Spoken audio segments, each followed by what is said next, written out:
Illinois man just made huge mistake with disgusting thing he tried to do to Trump over the weekend. A sick liberal scumbag from former President Barack Hussein Obama's home state of Illinois got exactly what he deserved. Liberalism truly is a mental disorder.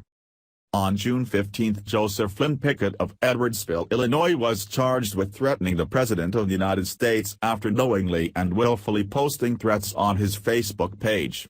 The threats included taking the life of, to kidnap, and to inflict bodily harm against President Donald Trump. A spokesman for the Secret Service stated that they were notified of this nuts Facebook posts by one of his former co-workers at Lowe's Home Improvement Warehouse. A screenshot of one of Pickett's Facebook posts in the complaint states, "Honestly, am I really going to have to kill Trump before our fine government, actually, takes me into custody for threatening to assassinate President Donald Trump? This guy actually was taunting the Secret Service to go get him." Now, this is the definition of a 5,150 if I ever saw one. Let us be honest with ourselves here.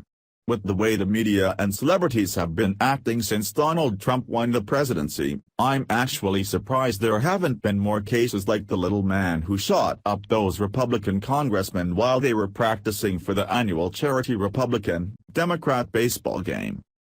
A partial list of threats against GOP and Trump from Hollywood celebrities. The Bernie Sanders supporter who tried to kill numerous GOP lawmakers did not commit his violent acts in a vacuum. James Hodgkinson may have pulled the trigger that critically wounded House Majority Whip Steve Scalise and two others. But the hysterical threats of violence against Republicans and President Trump could not have escaped his notice. Hodgkinson was a regular viewer of Rachel Maddow's MSNBC show and worshipped Bernie Sanders. There is little doubt that someone so immersed in left-wing politics heard the calls for blood and violence against Republicans. Breitbart has a list of 15 Hollywood celebrities who made overt and chilling threats against the GOP and President Trump. Hollywood has issued dire predictions and hysterical warnings about Donald Trump ever since the Republican businessman first announced his candidacy for the presidency in June 2015. But the level of vitriol and violent rhetoric against now President Trump has increased substantially in recent weeks, from comedian Kathy Griffin's now famous shock beheading photograph to Shakespeare in the Park's not at all subtle assassination of Trump on a stage in New York City's Central Park. Unfortunately, Griffin and the director of Julius Caesar are not anomalies in Hollywood. Actors, writers, directors, and other celebrities have fantasized about using violence against Trump, his supporters, and other GOP lawmakers for at least the past 18 months. Breitbart lists 15 examples of celebrity calls for violence. A few examples. 1.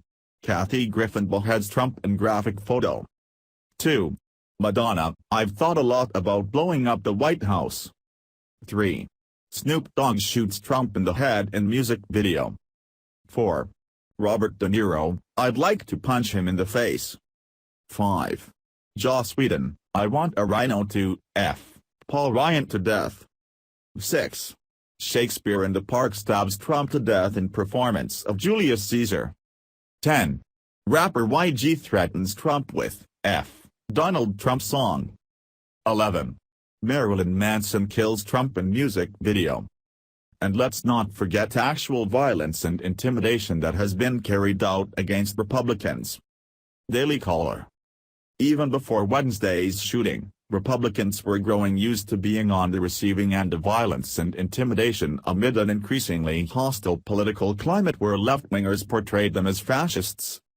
One of Virginia Representative Tom Garrett's town halls last month featured a heavy police presence after Garrett and his family were targeted by repeated death threats.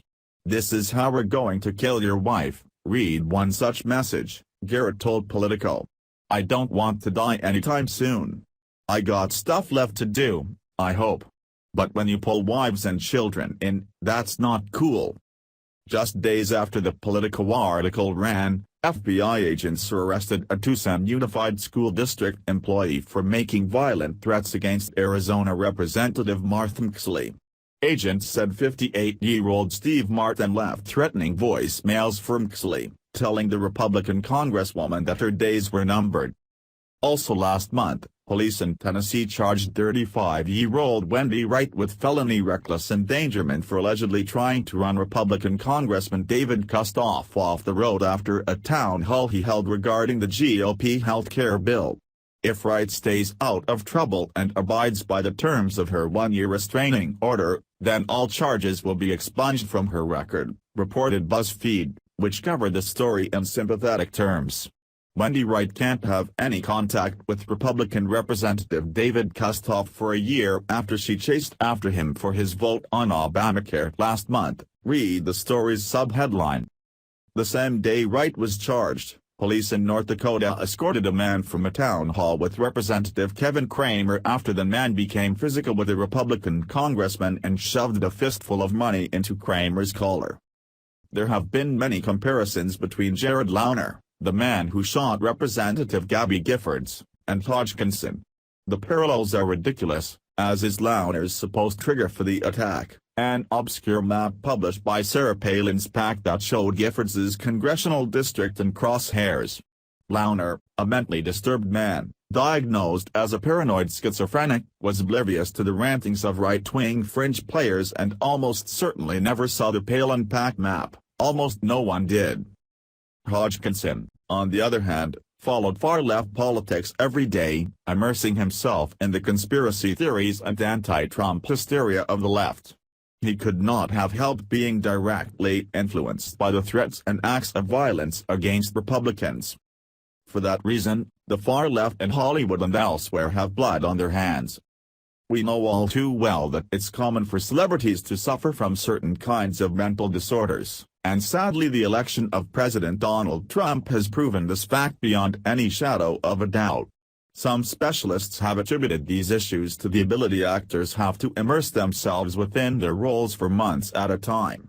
Because of this, many of them suffer from personality disorders such as narcissism, histrionic, and borderline. There is a point where the human brain can start losing itself and forgets what is reality and what is make-believe. Please share if you agree these celebrities need psychological help. Thanks for watching.